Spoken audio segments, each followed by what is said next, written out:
Ooh, that was hilarious. So I clicked the button to read the thumbnail, and I'm just staring at myself for a second, like, and then I'm like, oh, and that's when I started laughing. Anyway, hi, hello, welcome. So I think I'm due for a tonal shift on this channel. I mean, honestly, that came out a while ago. Nine of Cups, Page of Wands, with the Two of Swords at the bottom of the deck. I'm going to use the Witch's Tarot. I have the size that I have because I think this is one of the decks that I got off of Wish when I literally just got into tarot, or I was getting into it. So I don't know if the original Witch's Tarot was actually larger, and this is Wish size, but I also have the mini Witch's Tarot to help clarify. So what I'm going to do is, and one of the things for me, it's just like when I like to flow. I feel like because it's not necessarily because I'm so inconsistent, but it's like I am setting the stage for how I am going to read today. I'm attempting to set the stage for how I'm going to read today so that it's laid out, right? Not only does it help when things come up, oftentimes though it's like, what if this happens? If that happens, it would break how I'm reading cards, and then that's what happens. Like when I was like, any card that comes out that falls onto the floor or that falls out is like, it's going to be taken out of the reading. It's removing itself from the conversation because it's not relevant. And then one of my signifiers fell out, and I was like, okay, well, or it'll be like the one thing that isn't super likely to happen, and it happens, and I'm like, okay, well, but anyway, it's a part of it, for me at least. Especially since there isn't like a consistent way that I go about reading things. It's just kind of whatever for the day. So today I pull a page out of the Rare Gazelles book. I went to the library a week ago, last Saturday, with my mom because there was some stuff that she was looking for. And I got a library card, 2020 through 2, I think, with my little brother, or with one of my brothers.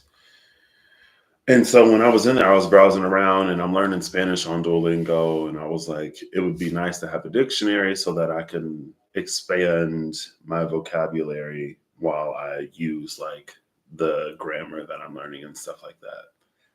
So I went inside the rows because first I was just looking around, and then I was like, oh, well, let me go find a Spanish dictionary.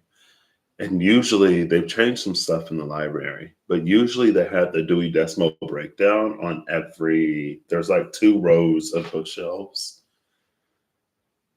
Or yeah, there's 2 rows of bookshelves, but many columns anyway. But they didn't have the Dewey Decimal breakdown. So I'm like, how am I supposed to know what numbers I'm going to? So I'm just browsing and I go to the end because I'm like, maybe I'm down here. And then that's when I saw the book Ghosts, and then it was next to Better Than People. That's the day I was at the library when I made the community post. There was the thing about the Thunderbird, and that's when lava was giving me walking on energy. And there was something else about how foxes aren't a farmer's biggest concern because rabbits actually cause more in damage by the pound, by the dollar. Um, and it's like, that was after the hunter was being distracted by fox, or the hunter was distracted by the coyote, where the Son of Wands wasn't distracted by the mouse. And then the fox came out in the Seven of Swords, and it's my card of birthright. Now, it being the rabbit was like fear. Is the fear and negative self-fulfilling prophecy are the things that cause more damage than fox type energy. But while I was there looking for the dictionaries, I found this and some other books. So it's not an encyclopedia of spirits, but we may get some creation stories and something else in here. And I'm going to use the Witch's Tarot to help me get a page number. Ooh, tower at the bottom of the deck. So for double digit numbers, I'm going to numerologically reduce them. I was going to try to just like use both digits, but it if it's not at the beginning, like if it's not page 100 and something or page 200 and something, then it doesn't. I mean, maybe the second one, like if it was 323, there is no 23rd major. But if there were, then that would work. So the card at the end is going to be like a little extra clarifier for the whatever or whatever. I don't know. Excuse me. I like structure, but I don't like too much structure. I don't like it to feel rigid because whatever, but I need at least a little bit or else I'll be like all over the place. So I can't shuffle the book. I'm not going to rip the pages out and then reattach them to the spine. But yeah, I saw that video. I shared a video on my community page. I was scrolling shorts on YouTube and scrolling and scrolling. And then I came across that one with the silk moths, domesticated silk moths, and how common it is for them to be unable to escape their own cocoons because their silk is so thick. And that, they emerge like after you help them out, they're like covered in their own poop. And I was like, feels like something is there. And pre-tonal shift Patrick may have, I don't know, it's that crone. Crone has been so interesting lately. Like when the crone came out in the Dreams of Gaia tarot, she was interesting. When the crone came out in the one on archetypes, she was just as interesting. It's like the crone.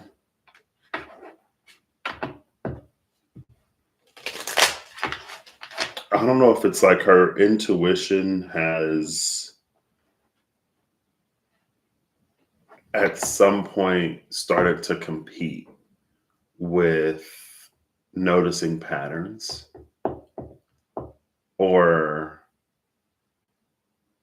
if there isn't something that's like shifted or something that is shifting, that I don't know, she's just been maybe not always necessarily on the mark, but exactly where she's supposed to be in her own journey. You know what I mean?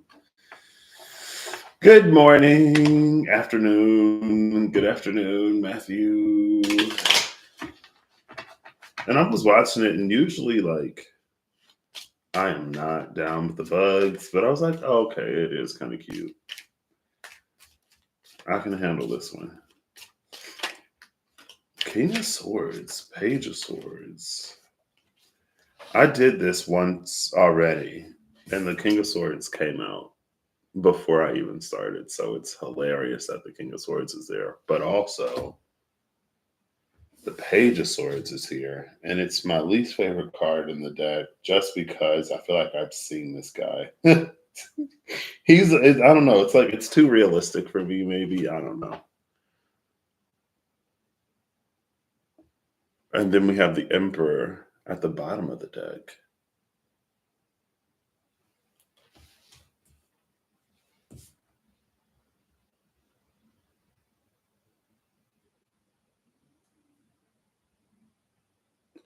We've actually seen the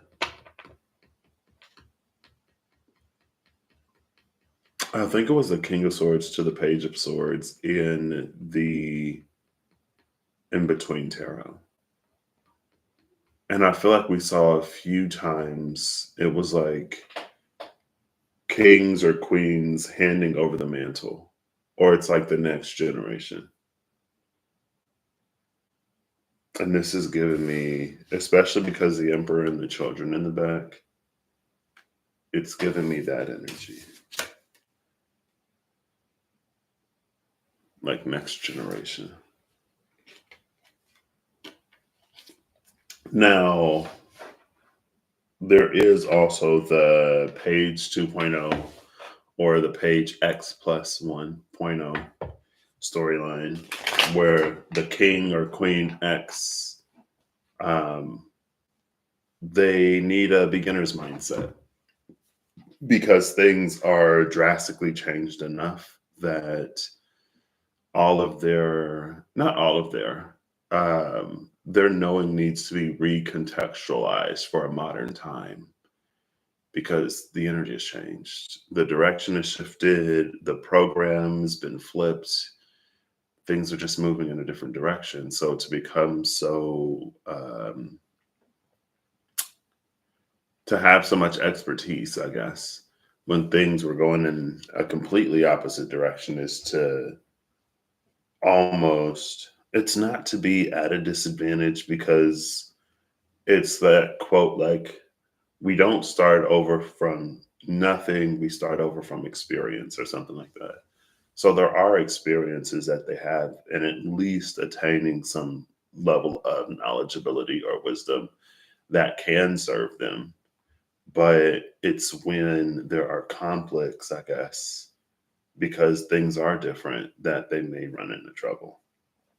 And so it's like the page 2.0 is the king or queen that allows themselves to be a page again and to work through the entire process that doesn't sit on the comfortability of their knowing to the point where they end up being basically like phased out, which is that crone energy, or which is how the crone is like, I feel like she's fluctuating between like the general or the more uh, accepted, super intuitive, like down with it energy, and the one who's like sort of like still living in a time gone by, and the one whose intuition is still functioning as if it's a time and an energy of a time gone by. But sometimes again, it can be our pattern recognition software that we may confuse for intuition or that we may treat as intuition. And sometimes it aligns, right? Because if something is like, sometimes there are patterns, I guess. But sometimes there's something that's different. And that was the Queen of Cups. When the crone came out, I was like, I feel like the Queen of Cups would be able to intuit that her intuition is off.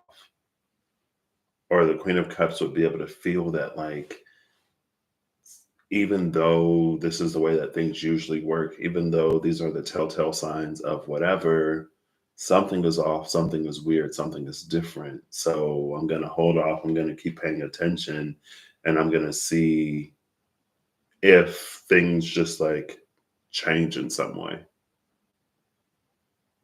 And this was the first leap day reading. If she did, it feels like she would be able to change, to like tune into the subtleties and like know that it's going in a different direction. If she were to, at first impression of an energy, assume that it's going to go some way and then maintain that assumption for the entirety of it, that's when it's like something can be missed or lost in translation. It's like when someone's talking and you think you know what they're going to say. So you like answer a question before they even ask it. But if you would have kept listening, you would have known that they were going to actually ask a different question. It's like that. Sometimes you got to listen anyway, even when you think you know where it's going. Anyway. Or it could be, I don't know, mantles being handed over. Excuse me. Okay. All right. I'm ready. I'll give this 3. Oh, we're starting now. Something flipped over. So this is our overhead. Ooh. Okay. This card has been coming out a lot. It's the 10 of Pentacles. Love it. We see 3 generations and the dog. And the house in the back. I don't think I've ever really paid much attention to the house in the back.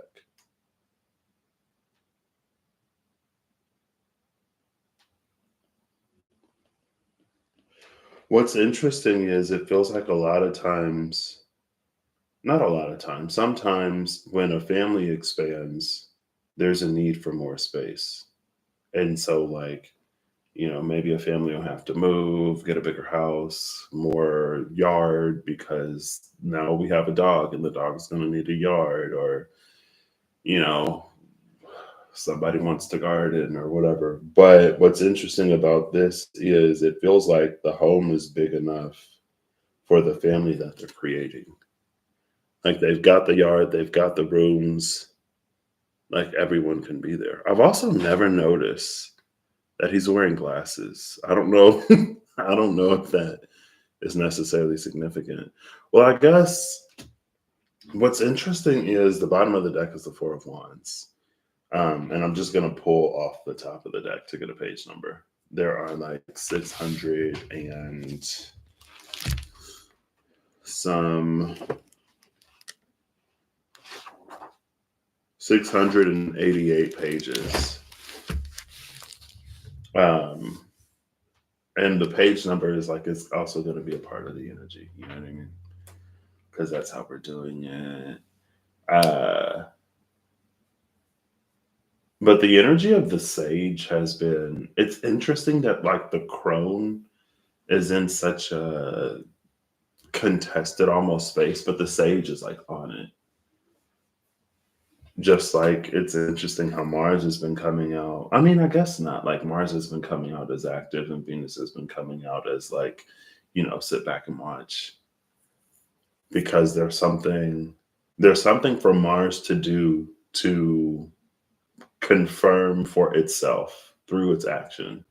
And there's something for Venus that she validates within or validated within herself that's going to be confirmed to her externally. Because she is the womb. She is the one who takes whose seed is fertilized that proliferates. And so maybe for her, it's like, not all men are whatever, or not all active energies, not all leaders, not all corporations, not all governments, not all, I don't know, anything emperor or hierophantic, right? But you got to give them a chance to prove themselves. And maybe that's why Crone is also in a contested space, because maybe there haven't been a lot of examples that have been seen. And so maybe the Crone is tending towards like, this is never going to happen, But there's something that's shifting. Ooh, we get justice. See, this would have been page 110 through 119. But since I already this is like literally when I did this last time, the major didn't come out in the beginning and it messed things up. And so I had to reduce it. But it's fine. I already said that this is how we're going to read it. So it's going to be page 230. 220. Sorry. I don't know why I thought that was the 3 of Cups. Justice, 2 of Cups. 10 of Pentacles, Justice, 2 of Cups. This energy is amazing. Page 225 of Swords. So we're actually not going to have, because we don't go outside of our range. I could pull another one just in case. Maybe I'll pull it later. We'll see. This also would have been page 222. No, 112, 112. But we're not doing it that way. But if we would have done it that way, we would have ended up in ancient Mesopotamia. Enki found a way to circumvent Enlil's prohibition. He addressed his warning to a reed hut's wall, knowing that Atrahasis was lying awake behind it, trying to decipher a recent dream. Time was short, and Enki spoke tersely. Listen very carefully, he said. Destroy a house and build a boat, abandon your property and save life, roof the boat all over and seal it with strong pitch. Atrahasis understood the message and set his people to work building a boat. He was so nervous that his heart was breaking and he was vomiting bile, but he continued to gather up pairs of every kind of creature, from wild animals to birds. He only just managed to seal the door and cut the mooring rope when the rain god Adad began to bellow from the gathering storm clouds. The ensuing tempest drowned the remainder of humanity like dragonflies. The womb goddess Mami, who had created the human race, watched the raging waves and heard her offspring screaming for help. She wept to think how she had complied with Enlil's wicked plan. I didn't know that ancient Mesopotamia had Noah's Ark flooding the earth story. But now we do, I guess. That's where we would have been, but actually, page 225, we are in the glories of Greece and Rome. Oh, wait, I went too far. There we go. The streets of a sleeping city, hurrying to its entrance, they slit the throats of this. What is this? Oh, the fall of Troy. We're in the fall of Troy. They slit the throats of the sentinel standing guard there and flung open the gates. By the time the Trojans realized what was happening, the streets were full of armed men. Soon the first fires were started. What followed was butchery. Driven on by stories of the fabled wealth of Troy, the Greek soldiers embarked upon an ooh.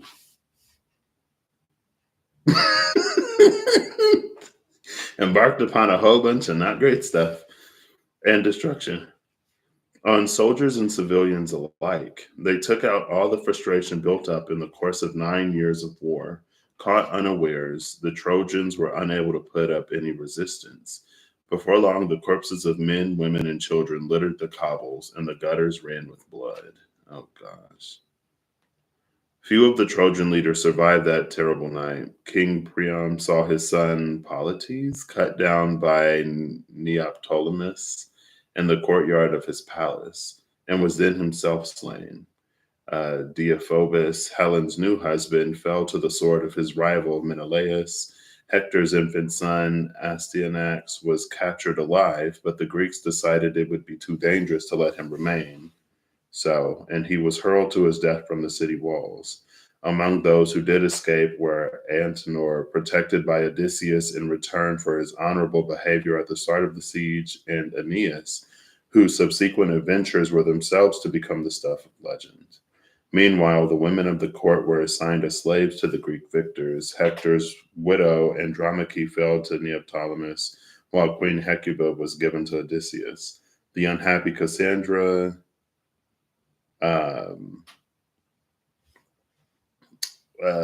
was given to Ajax before Agamemnon's men seized her and took her to the king, but her violator did not go unpunished for the deed. Okay, at least he was punished. For he was shipwrecked on the way home from Troy, and when he scrambled onto rocks to seek safety, Poseidon split them with his trident so that he would drown. The fate of Cassandra's sister Polyxena was equally unhappy.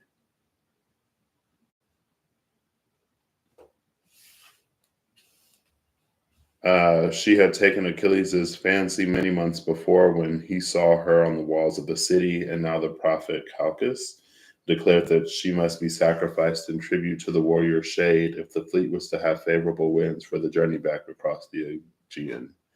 Despite the prayers of her grieving mother Hecuba, she was dispatched at his tomb as the Greek army looked on. Maybe we should have did it. Maybe. I mean, I guess that was like flooding and As for Helen, Menelaus had intended to slay her for her infidelity, and there were many in the Greek army who wished him to do so. But one sight of her beauty was enough to change his mind, and he led her away in safety to the ships. So the Greeks made ready for the voyage home. They took substantial amounts of booty, for though Troy's treasury had been depleted by the war, it was still richly endowed. Yet few found pleasure in their arduously acquired wealth, for they had been away too long, and they traveled back to a world that had changed in their absence.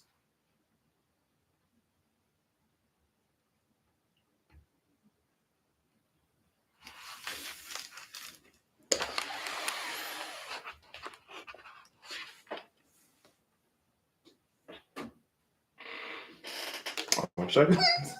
What am I supposed to do with this? Oof. It's time for a tone shift. The next card is the Three of Swords. Maybe I should have taken it. I would have been expecting. I mean, because the Five of Swords, yeah, but the Ten of Pentacles, Justice, and the Two of Cups.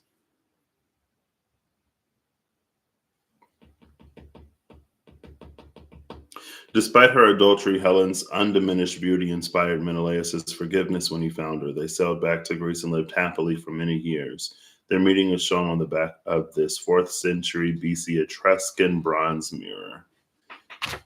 I'll show you the mirror.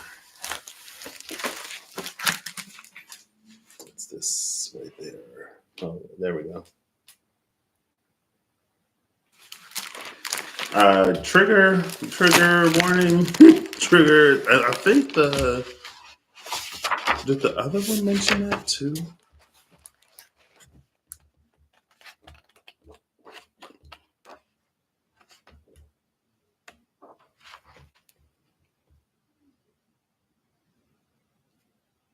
Maybe not.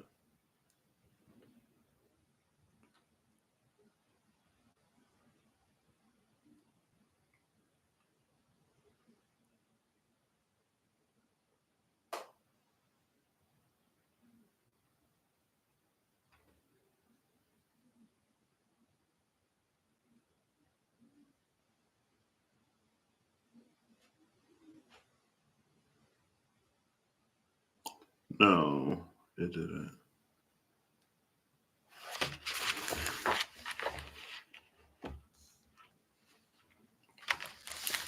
So this would have been after the Trojans had let the horse into their city, into Troy.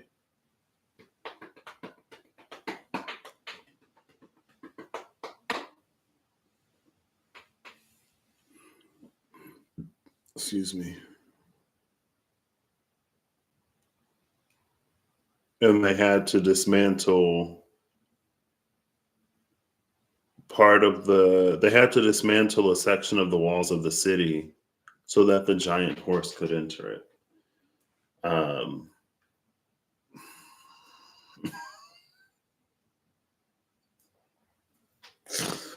Man, well, we got the mini. See what's interesting or not interesting. And then here's the Ten of Swords, which was the final card the last time I used the mini, which is tarot. After all of this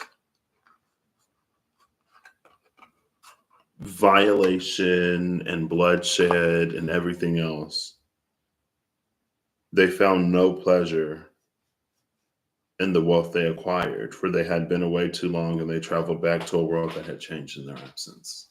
In the 9 years they were at war, before they devised this plan to end it, the world had changed. Some of them committed things that were atrocious enough that they were to be punished for it on their way back home. Some of them made it back. Helen was, I guess, just as beautiful, so she was fine. Not to say that she shouldn't have been, I guess, but still, I don't know.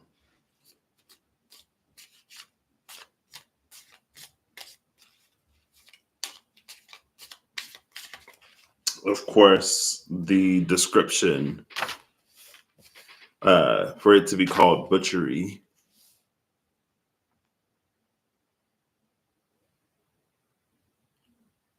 brings certain events to mind.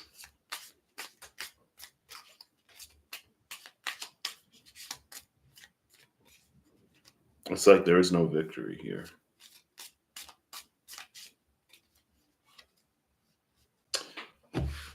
Maybe it's like this: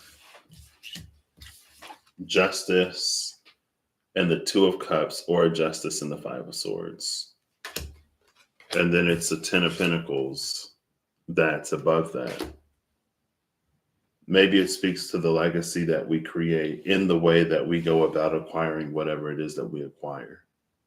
If we resort to deceit, trickery, butchery, and the taking of things that are not ours, on the long way home, either we'll find ourselves shipwrecked, moored, and then punished by the gods for things that we did, or we make it back with all this wealth just to find a world that's completely changed.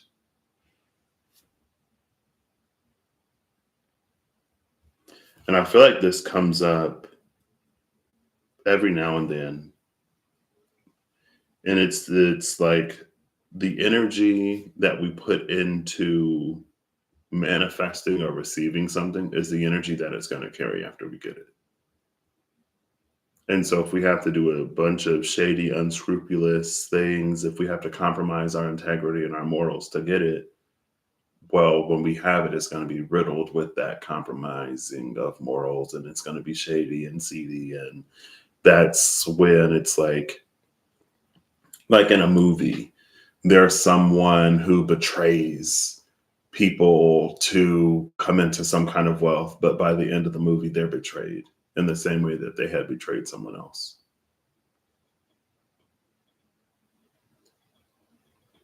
It feels like on the Two of Cups path, it's something that grows naturally because the energy is one of like, instead of it being one of taking and decay, it's one of growth and like building. And so it just continues to build. That's how you eventually end up at this Ten of Pentacles. But Ten of Pentacles is just legacy, it's dynasty. And the Ten of Pentacles can last generations upon generations upon generations upon generations. But the thing is, with people, it's not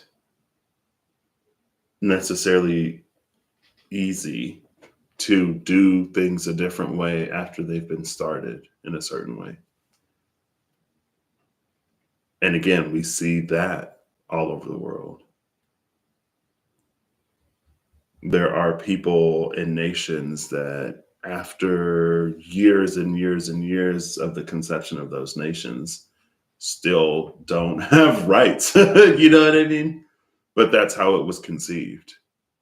It's like that was the plan for the beginning. Like the plan was never to include them as equal members in that society. And so, of course, it never happened. And while things may improve in some ways, eventually, after enough time passes, you get something like that.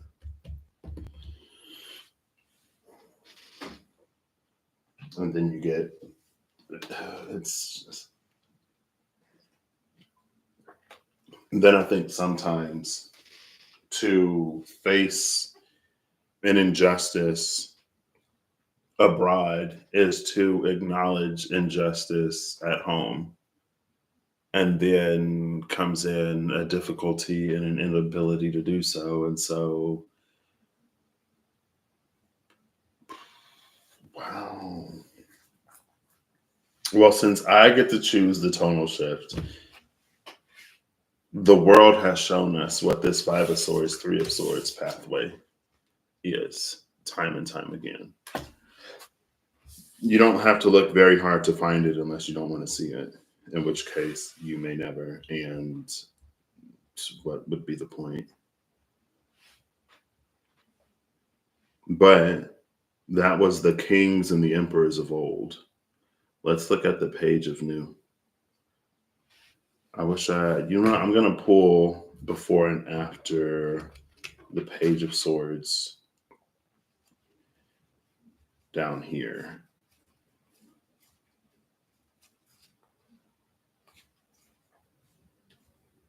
Just because that's how it was done in the past doesn't mean that that's how we have to continue to do it. And just because there were mistakes that were made in the past doesn't mean that we can't correct them. So, this Knight of Swords has been coming out a lot also lately. The Page of Swords is in between the Knight of Swords and the Eight of Wands. Oh. So I almost wonder if this is like when the Page of Swords reaches maturity or attains his knightdom, if there aren't things that like swiftly and completely change. Maybe this is how current and future generations are going to see the world move in ways that it hasn't moved before, because through the powers of social media and other things, through the power of social media paired with compassion, paired with an empathy that extends beyond one's own likeness,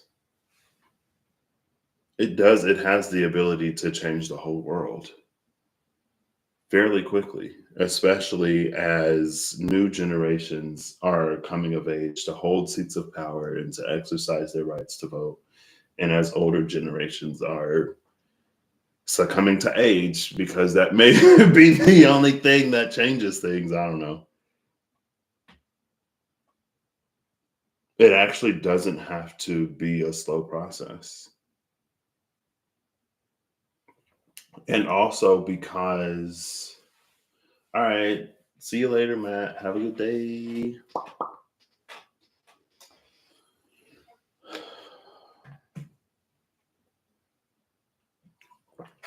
Did y'all see that? My shirt is wet. um, it's almost like the Ace of Pentacles is at the bottom of the deck, too. This is a whole new world.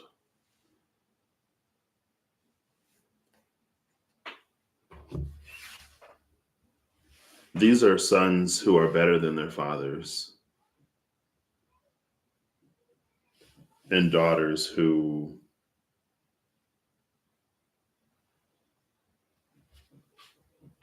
are the same.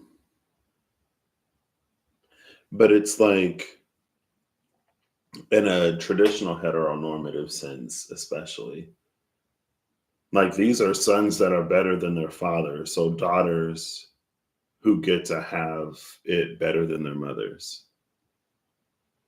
Because now this isn't a wife that has to be subservient to a man that doesn't honor her in the ways that he should.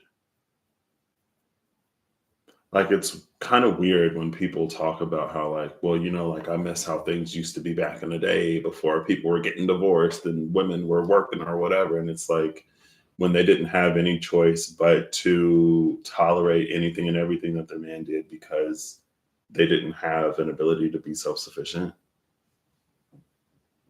Or people who will be like, people are so sensitive now. I miss the olden days when things weren't so PC. Oh, so like when you can like just be downright nasty, but it was okay because people were seen as even less of a person back then. So you can get away with it without any pushback. It's like, you just want to be, it's like people want to be nasty, toxic, and abusive in peace sometimes, not all the time.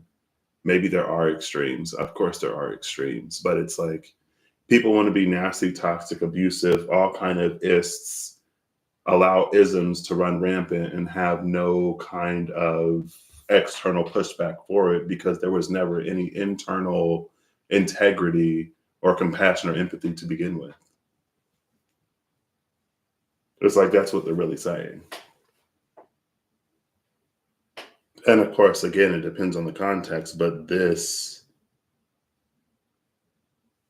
that is a world that is incompatible with the world as it is now.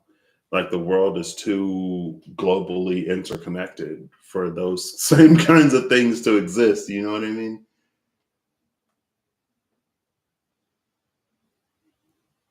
It's almost like it's diametrically opposed to what the world is becoming. You can't have both. A world where we're all like getting along and we're all one and there's harmony globally, and at the same time have a world where you can talk to people any kind of way, treat people any kind of way, see people as less than people, feel entitled to others as lands and resources because whatever, where greed runs rampant and empathy is beyond absent.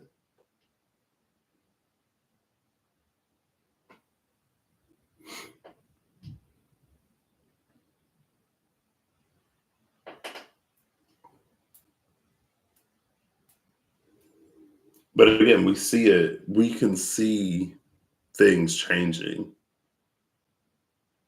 When something happens in one part of the world now through the powers of social media, we can see the rest of the world standing on the side of those who are being wronged. And now, again, through the powers of social media, we can see the truth rather than the versions that were being told and sold to justify what's being done. And then at the end of the day, like we still make our own choices and decisions within ourselves, of course. But also at the same time that there's like truth. Now that like social media has become a medium for the truth to be communicated, of course it's going to be flooded with things that are untrue and things that have maybe degrees of truth, but that are laced with untruths told to, again, combat and distract from the real truth. Because truth, I guess, can't in this world exist without competition because it runs against the things that this world was built upon by the powers that be at that time. And sometimes it is a shifting of one thing to another, but those are the sons who become their fathers. Even when they promise themselves that they won't.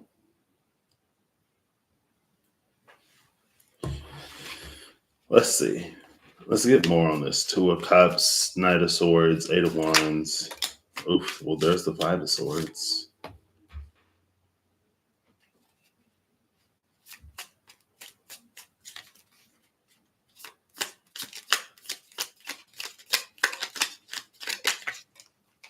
I saw the Knight of Wands. Excuse me. And Karma, which is judgment. Or it sits in the place of judgment. And the title card is at the bottom of the deck. This is the world that we have the opportunity to create at the very least.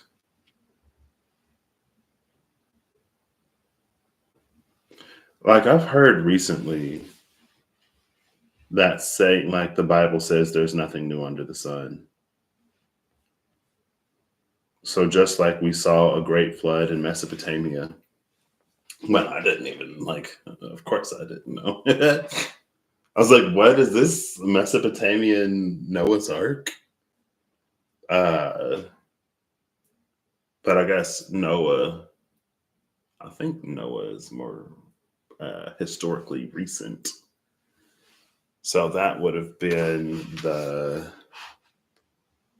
whoever's whatever that, I already forgot his name, but you know what I mean. And this, like the butchery and all of this to take the wealth of the Trojans, and for what?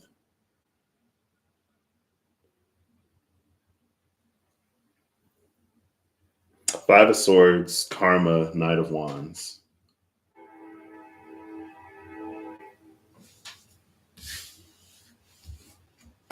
There's an eclipse on this Karma card. And it is almost low key giving triple moon because I'm assuming that's the maiden because she's short. So this would be the mother, and then that's the crone because I guess sometimes in our old age we shrink again or we get shorter. Not as short as we were when we were children, maybe, but it's the man or the creature who walks on four legs in the morning, two legs in the afternoon, and three legs in the evening. And then the Knight of Wands is after that. And it's almost like some things will burn and some things will prosper. But whatever it is, it will be karma. And again, this is under justice.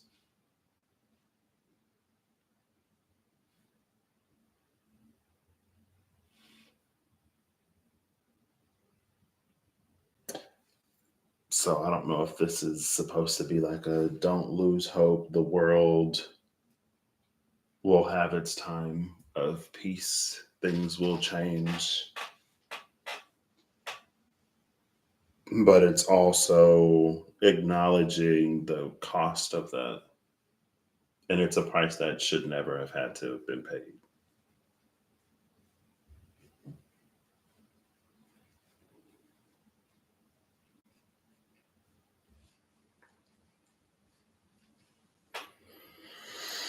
Oof. Well, that was that, which is not what I was expecting, but that's fine. Because it's also not for us to like shy away from the things that we don't wish to see, you know. If there are sometimes if there are things that we no longer wish to see, maybe it falls on us to do something, especially if it's in our own life, right? If we don't like how things are going, then there are things that we can do to change it. Now, it's not without effort, of course. It may require something of us for that to happen, but we'll receive whatever we put into it.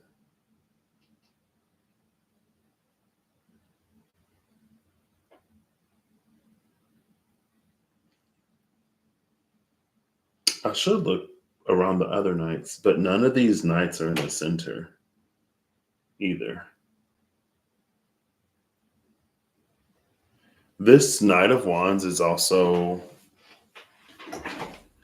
because of those who have suffered under that Five of Swords, and because the Five of Swords, like getting its karma in part, also going back to the benefit of social media and how, and we get to see that people care too. Of course, I mean, we get to see truths, right? We see that there are people who don't care, who are people that, you know, we may get to make choices and decisions about where they sit in our lives. But on the other hand, we get to see that the world does care and the world is compassionate, and that people from all over have that capacity to stand with each other. The Knight of Wands in the Pride Tarot is probably my favorite. I'm just going to read the entry for you. Maybe I'll pull before and after the Knight of Wands too. The Knight of Wands, I'll find the card so I can show you. I'll pull before and after. As it is, we have the Nine of Swords at the top. Nine of Swords at the top. Three of Pentacles at the bottom.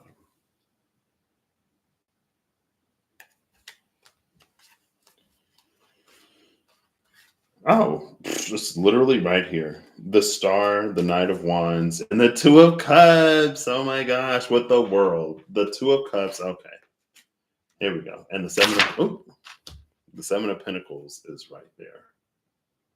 Love this energy. Thank you. So we got two before and two after. The Three of Pentacles, the Star, the Knight of Wands, the Two of Cups in the world. The Three of Pentacles in this deck is about receiving love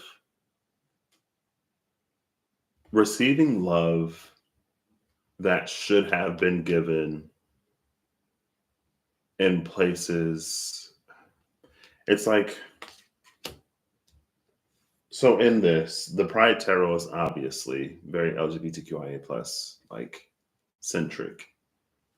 So this is the child that was disowned by their parents. This is the child that was cast out because of who they are, who didn't receive that love that one should get from a family, finding it from others because there's a knowing that mistreatment is happening, or there's a knowing that things happen, and there are people who step in to provide presence. There are people who will like show up to graduations and weddings to stand in. There are stand-ins for the family that's not there because of whatever reason. There are people who show up to give the love that these children didn't get from their families because they know and they have the capacity within their hearts and the empathy to like show up. You know what I mean? And then we have the Star. So not only can that be for these people, and maybe it's on both sides,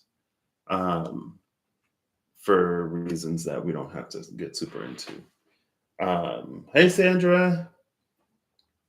See you later. But it's like it proves to the child that love to the child helps them find light in a dark place. But also, there's something about the healing that it brings to the world. And I almost wonder if God is love, if the all is love, if love is so universal. I almost wonder if the whole entirety of creation doesn't suffer at some degree when that love is like suffocated or stifled or absent, when that compassion isn't there, when we transgress against one another, especially to such extreme degrees. If the whole world isn't almost made a little darker because of it. And then with this Three of Swords, you know, what happens to the heart of those that can justify such things, if there is one? And I don't know, but I guess it goes back to like seeing certain people as people, or allotting, having the capacity to view certain people as people. Because again, it's like, yeah, there are people who'll be like, I love animals more than I like people because people are people. But it's like to have so much compassion sometimes for a creature of a completely different species, but for people of the same species, to be able to justify or be unmoved.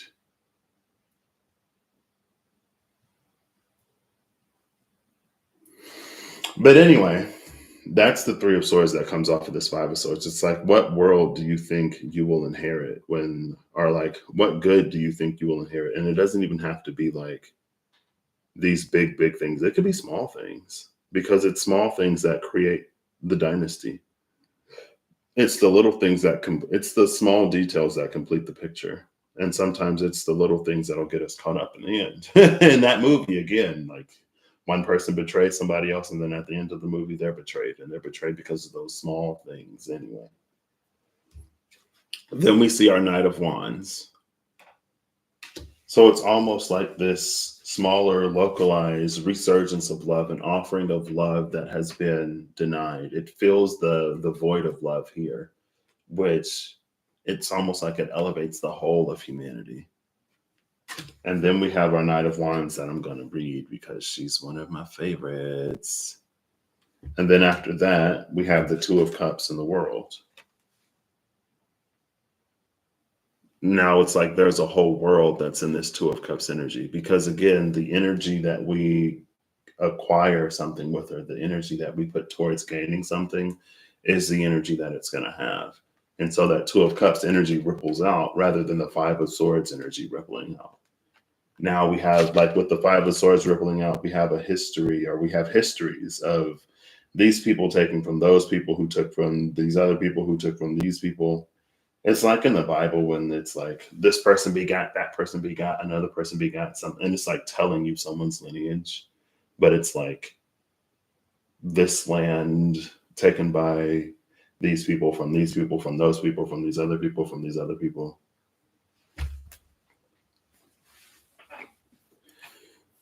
Um, Three of Pentacles in the Star, the Two of Cups in the world. This is gorgeous. I mean, this maybe I give the Page of Swords a hard time, but this Page of Swords will not be like that King of Swords. The Knight of Wands is an adventurer and explorer, following the rainbow to every corner of the world on her quest for equality and humanity for all.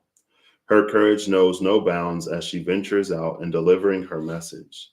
This knight finds it easy to confront and persuade with her endless energy and enthusiasm. Coming from a place of pure heart and passion, she will defend against unjust behavior and give confidence to those without a voice. This knight may appear to call on you to ignite compassion, to actively stand up for your rights or those of others. The opportunity may be there to advocate, to arbitrate, and to truly make a difference. The smallest of actions may have global implications for yourself and wider humanity. Be confident that people are ready to take notice and listen intently to what you have to say when the message is one of passion, power, and positivity.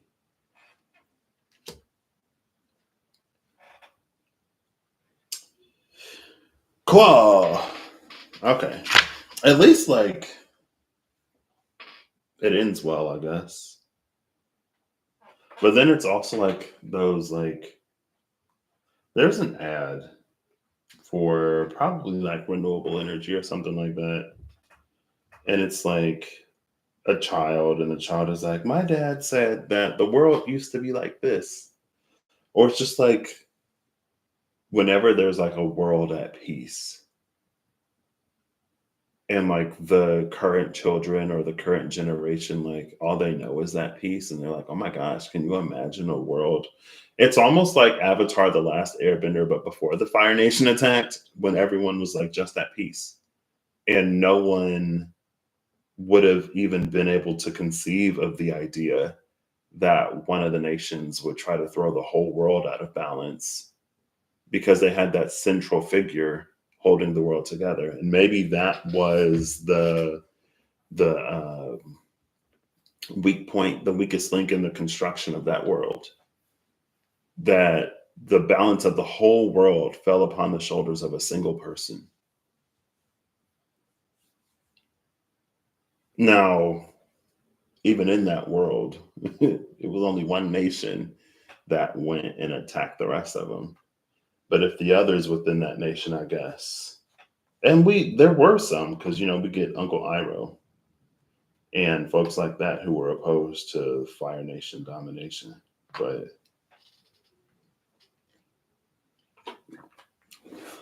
anyway,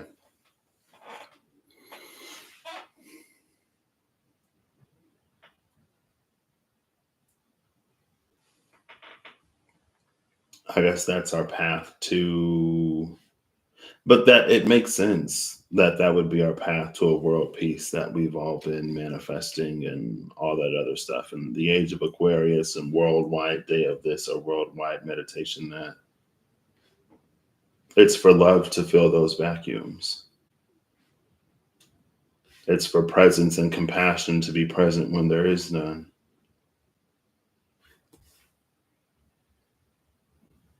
And it's almost like that's how we heal the world, or at least in these cards, that's how that healing begins. And then it ripples out from there. From the Two of Cups, it's like this Knight of Wands travels, filling voids of love, bringing things together, and then eventually it's like it goes to the whole world or something like that, you know. Anyway, let's get some final cards. And I am actually gonna shuffle this one up since I pulled so many of them, I guess. Who was that? The Queen of Swords. Okay. The Queen of Swords, the Wheel of Fortune, Judgment, the Devil, and the Five of Pentacles. The World was on top of the Five of Pentacles. The Two of Cups was on top of the Devil. And we saw there was a Devil card in the Double Majors where it was like mad that folks were coming together. I mean, of course, that double energy would be mad because it pitted them against each other. It's almost like I've never seen the movies because they're not my vibe, but I did read the plots on Wikipedia because I was curious. But it's like in the Saw movies, or at least some of the Saw movies with the real Jigsaw, where under the pressure of the game, people would work against each other. But in the final game, it was designed like by the time they reach the last stage, they see that it was designed for all of them to work together to survive through it. But the people who were in these games were never the type of people, the people who were subjected to the torture of the games weren't the type of people to like do that. You know what I mean? Because I think it was like they were chosen because of things that they've done that weren't great. So to expect good things of not great people, like I guess you let it play out. Hey Holly, how you doing today? I am for now. I will change into my gym attire at some point. I went out with my mom yesterday and she was like, why don't you do your hair like that instead of doing it like that? And then I kind of loved it. And I wanted to go live last night. My healed Chiron and Leo was like, I want to be seen. But I didn't end up going live. Oh, well, here she is. The Queen of Swords. Interesting. With her crown of butterflies and her eagle.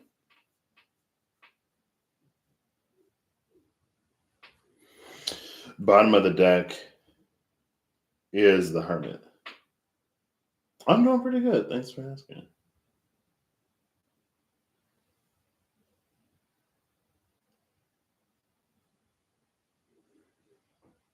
The Hermit's back is up against this tree. We see their. Oh, wait. Is that their face? Yeah, that is their face.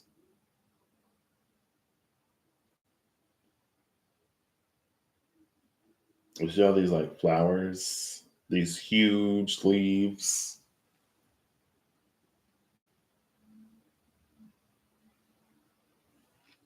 I don't know. We'll read this Queen of Swords. Well, we saw the King of Swords and the Page of Swords. So if we take this as King, action, Queen, the words or the heart, maybe there is a misalignment between what we do and what we actually feel. But maybe we're convinced that we have to do it for this reason or another, like there's no other way or whatever. However, we can justify the things that we do. But this queen is like the heart.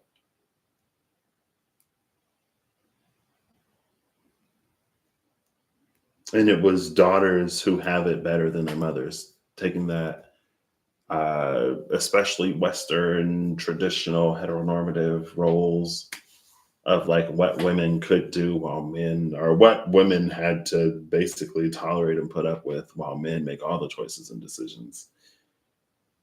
And they're expected to just go along with it. If he's mistreating you or cheating on you, well, at least he's putting food on the table.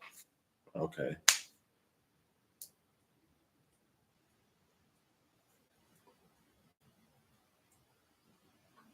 Daughters who have it better than their mothers. And maybe some of those daughters take it upon their own hands to do so. And so that's the daughter who will go out and who will, I don't know, anyway. Let's see what this little book has to offer for the Queen of Swords. I feel like I see her quite often, but I've never really read her. Our long limbed queen is a fierce drag queen. She's fought her way to the top and she plans to stay there.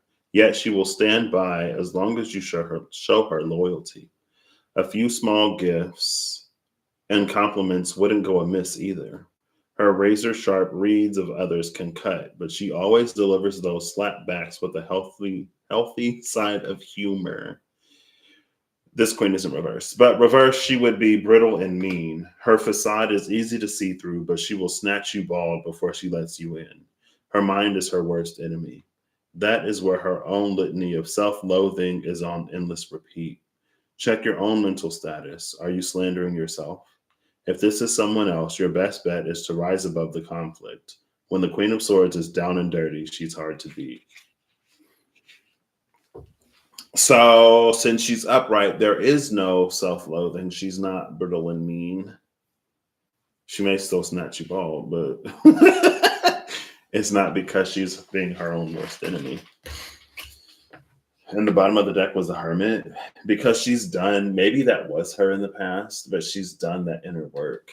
She has quelled her internal storms. Again, she's not her own worst enemy.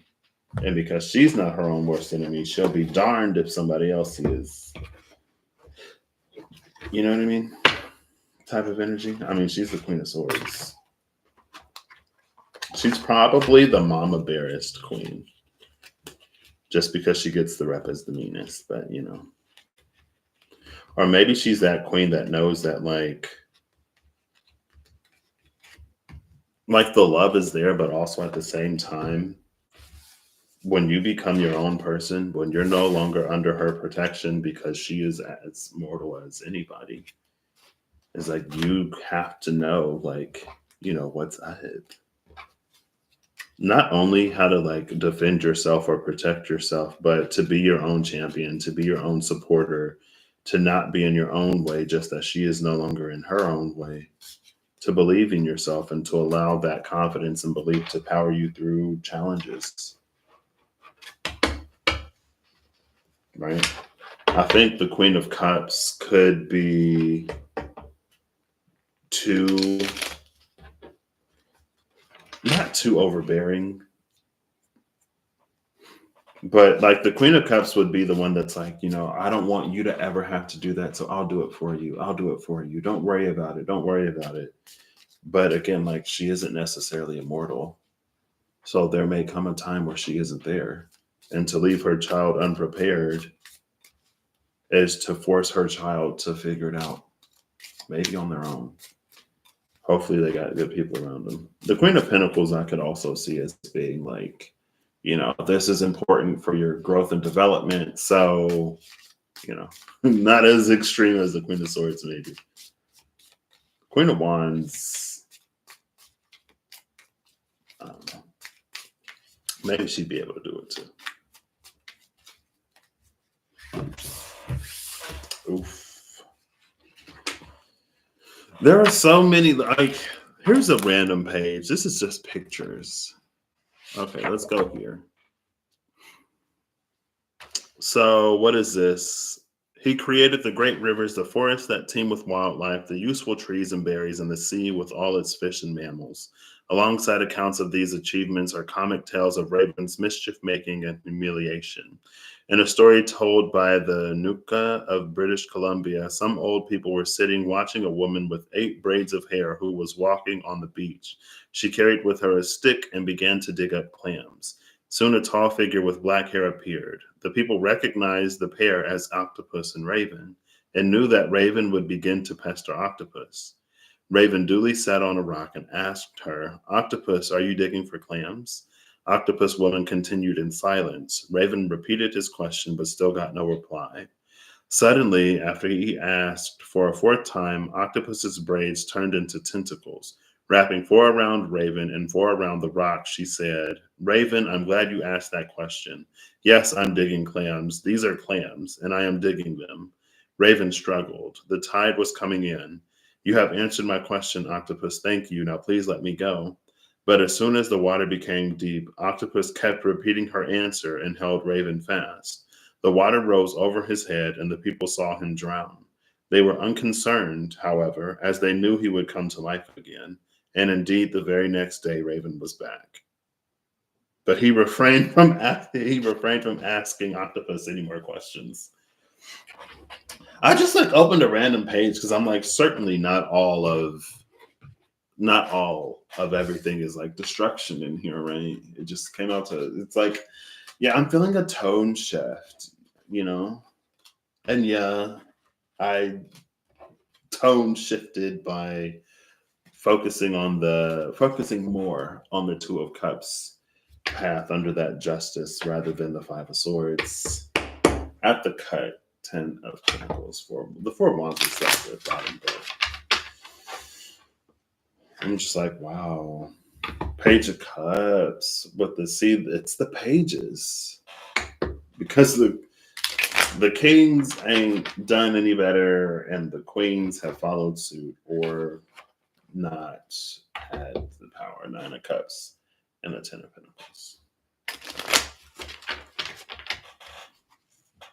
That reminds me, yesterday, I was in the car with my mom and I was playing music from Spotify and I queued up songs, but it wouldn't play the song, so I played it. I would queue up the song and then I would play the song. And I was like, why is this repeating? And then it happened again because I queued up a song, but the first song played. And then the second song, because I manually played it, it's like they sat in the queue since I didn't let them naturally sort of come up. And so it just it played it because I told it to play, and then it played the next song in the queue, which is the song that I was wanting. There's something about even us, when we continuously go to the divine on behalf of this or on behalf of that, there's something about creating a backlog. Also, drowning was a thing that we saw in both. Humanity drowned in the tale of Mesopotamia, but we also saw, what was it, 225? Someone was drowned on their way home.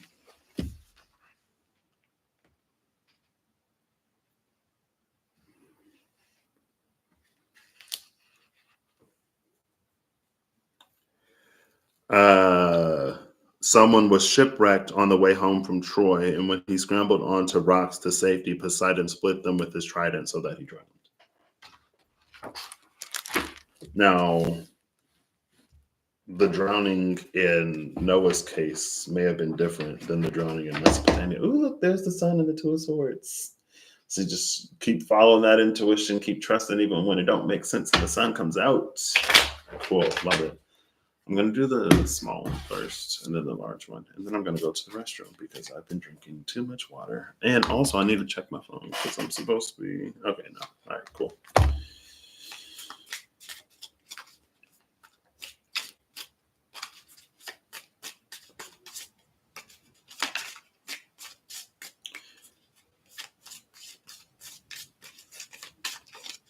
Ooh, 3 cards at the most, please.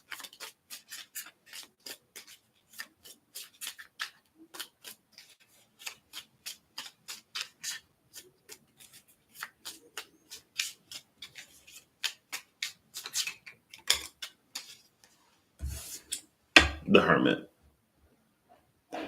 With the Knight of Pentacles at the bottom of the deck. Both of these Virgonian energy, mutable earth and hold up, wait. We've seen Gemini, mutable earth, Sagittarius, mutable fire, and Virgo, mutable Gemini, mutable air, Knight of Swords, Sagittarius, Knight of Wands, mutable fire. Now the Knight of Pentacles, mutable earth. There was a mutable T square energy in the cards I pulled, the day before yesterday? It was Pisces, Sagittarius, and Gemini, I think. Or was it Pisces, Sagittarius, Virgo? I don't know. But mutable energies are but I guess that makes sense for things to be in shift and transit, for things to be changing.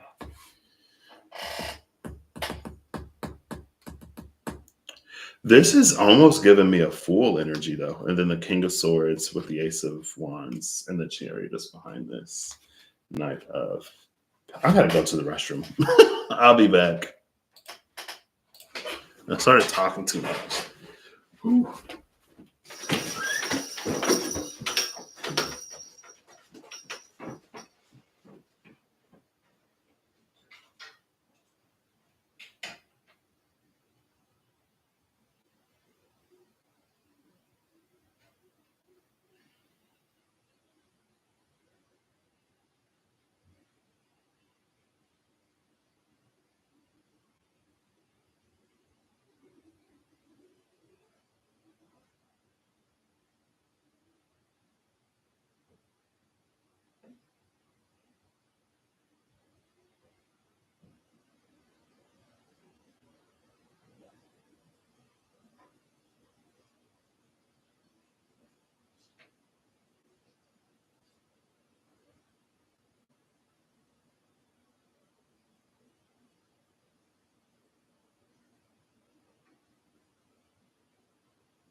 All right. Oop, oop, oop. I did not mean to start recording. I want to turn my virtual camera back on. This is bringing an almost Fool energy. It feels like the Hermit has reached the end of its path. And it's like, now what do I do? And the Knight of Pentacles at the bottom is like, keep going. But there is no path before the Hermit. He's also giving, is that Disney fan? No. The one with Wizard Mickey, he's wearing like Wizard Mickey robes. I don't think I've ever noticed that before. I don't think it'll focus either. I almost wonder too, though. So the Hermit, for me, has a twofold journey. The Hermit takes the light of the Hierophant down into its caverns, and it can navigate whatever. But at some point, the Hermit trades the light of the Hierophant for its own light, or it trades the light of the Hierophant for the light of the spark of the divine within the Hermit. And when it holds the light of the divine within, that light illuminates even more. It reveals hidden pathways. It illuminates things that the Hermit can't illuminate within illuminates things that the Hierophant can't reveal within the Hermit, because it's not the Hierophant's job to. The Hierophant's job is to help the Hermit establish a connection with the divine, but at a certain point, the Hermit and the divine walk their own path through the Hermit. And maybe it's like that light has been traded, and now what was a dead end under the Hierophant, now there's going to be a path that opens up, or a bridge that forms out of midair for the hermit to continue.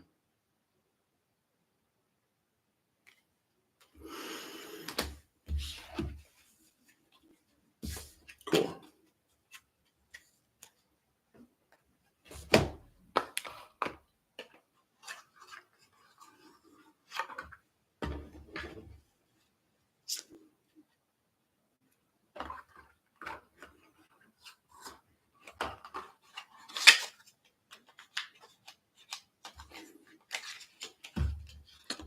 All right.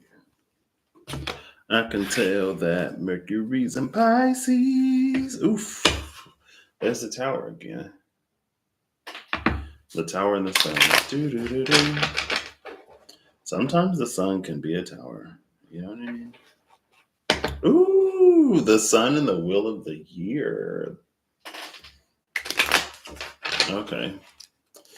Bigger Witch's Tarot. Final card, please. And we're just going to keep shuffling until a card flips over or comes out.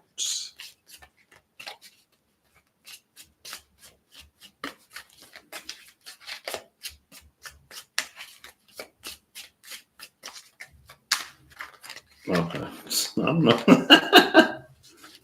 It's fine.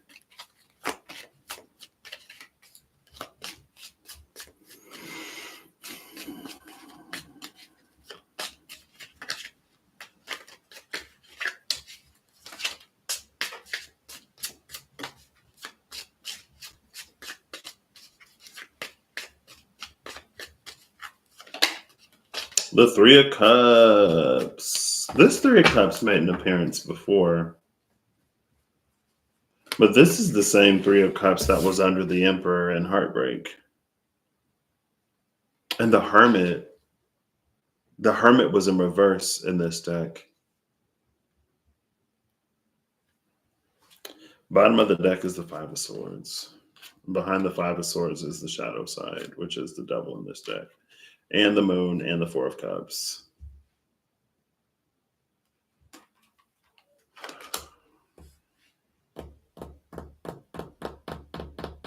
I feel like this speaks to the challenge of finding community. Not finding a community. This speaks to the challenge of maintaining feelings of community, or maintaining communities, especially when acceptance wasn't necessarily found in other places. It's like there's recognition enough of the presence of like love in a communal, fraternal, like platonic type way. So it's like it recognizes that it's there, but there may not have necessarily been an environment to practice healthy cohabitation with. The words are hard. It's like you can recognize that someone's a friend, but without ever having a friend, you don't necessarily know how to be a friend. If that makes sense. It's like if you've had bad food and you know what you don't like, but then you find good food, just because like now that you've tasted good food doesn't mean that you know how to cook it type energy. And so maintaining it can be difficult just because maybe someone's like never had a healthy like friendship or partnership or whatever. And so they may not necessarily know exactly how to be in one. And how to be in one, like how to be like I am being, you are being in one, but also like how to have that, how to maintain that kind of dynamic. right? Like you can love dogs and read all kinds of books about them, but actually caring for one in real life may be like different. You know what I mean? Because then you have to actually do it rather than just like it being this thought exercise or whatever. Or if I had a dog, I would do this and I would do that. But again, when you actually have one, you have to be in tune with the needs of your dog. And your dog may be special or unique in ways that you didn't necessarily read about. Maybe your dog requires more activity. And so, like, well, according to everything I read, dogs require 2 hours of outside time split over 3 to 6 uh, periods of that outside time. But your dog requires 10 hours. I don't know. Your dog is just like very, very, very active or has a very healthy um, biome that it will just like, it is constantly, it just needs to be outside, right? For whatever reason. It's like, again, it's like, it's actually being in it, maybe even for the first time. It may be a little difficult to maintain because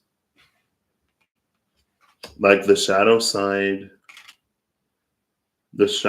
gives me an illusion, like a trick of the light, like it's not really there, but this person is like flinching in terror.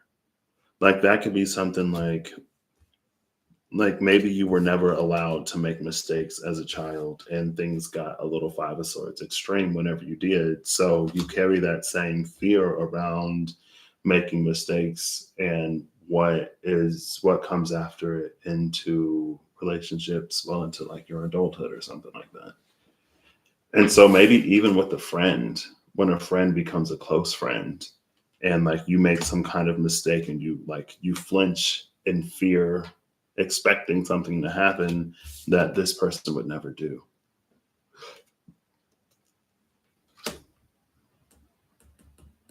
It's just like it's an adjustment period. You know what I mean?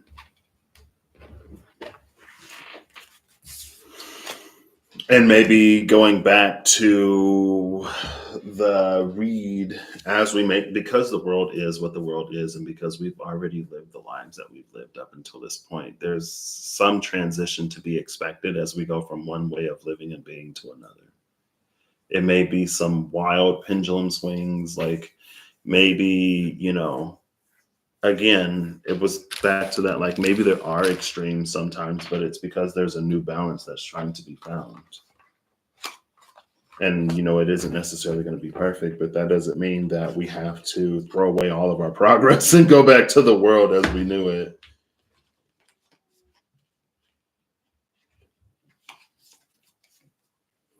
It doesn't mean that we have to be so harsh on ourselves, you know especially if it's new, especially if it's different. And there are some things that are going to be probably new and different for at least the majority of the world.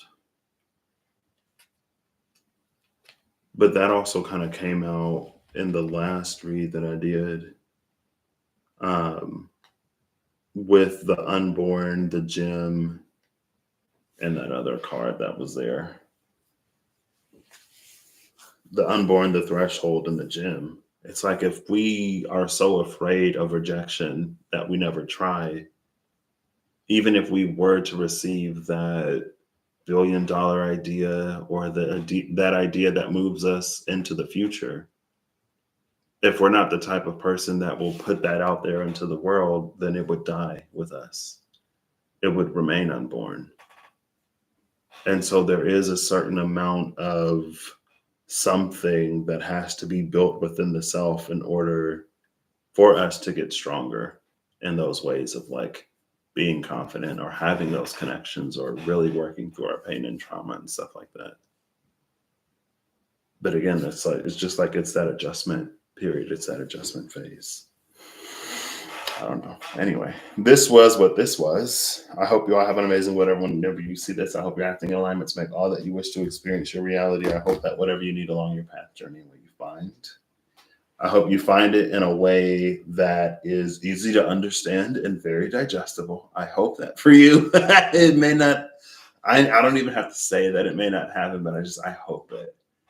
Or even if it is challenging, I hope you a certain contextual knowing. Because I think knowing in context can help a lot too. Um, it can help push through sometimes. It could be one of those things that helps. Good company can be another thing that helps. Um, and I hope you find it in areas or in places where it can be given. You know what I mean? Where that capacity and the desire is there. So I will catch y'all later. Excuse me. Um, I don't. I'm sure I'll do another one of these. I don't spook that easy, but I'm just like, oof, right? Because I don't know. And I guess the beauty of it is it's like the positive outlook card that came out in the Whispers of Lord Ganesha deck. It's like the positive outlook is the world that's created when we do that loving whatever work.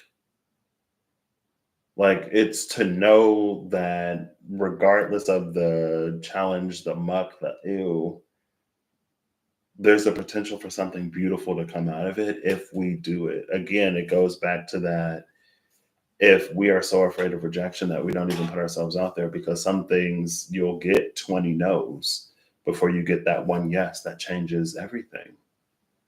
But if we were to give up after the third no, again, that's something that would die with us. And we can't, it isn't necessarily easy to move forward successfully while completely disregarding where we are now. Because if there are discrepancies or if there are things that work against the future that we're trying to build or the life that we're trying to create for ourselves, they have to be addressed. Or else they'll just be a drain or a blockage, like later on down the line, or something that's always there. You know what I mean? Some things also, too, almost naturally resolve themselves throughout the course of journeying. So take it as it resonates. I hope you a sense of discernment that can see beyond patterning and that can push you beyond your own uncomfortabilities. And that can help you differentiate your intuition from pattern recognition, from fear, from anything else. So, bye, Eva. I'm doing great. I'm about to go work out. I need to get some food in me. Oof. I don't know how long you've been here, but it's been a little oof. But it's oof so that we can go wow after. How are you today? How art thou on this fine afternoon?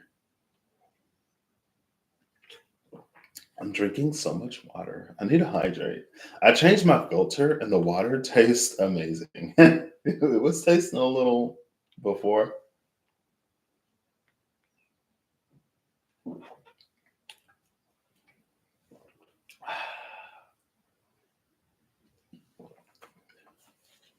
Excuse me. Oh, it's 2:00. All right, I might have to go. I gotta get ready for the workout. Did some readings, new theme. Hey, I saw um there's a channel that we're both subscribed to. I'm assuming that we're both subscribed to. There's a channel that we're both aware of at the very least that's come out with some new videos. And I think one posted today that I'm going to watch. So I'm excited for that. I'm always excited for the new series. It may not involve paint chips. Maybe I could just get a personal paint chip reading. Because I want to see some paint chips. But anyway, I'm glad to hear that you're good. It's time for me to go get ready to go to the gym. It's gym time. We're trying to work on my fitness. Boom, boom, because we got this. All right, I'll catch you later. Bye. Thanks for dropping by, Eve and Holly and Matthew and Sandra. See you all later.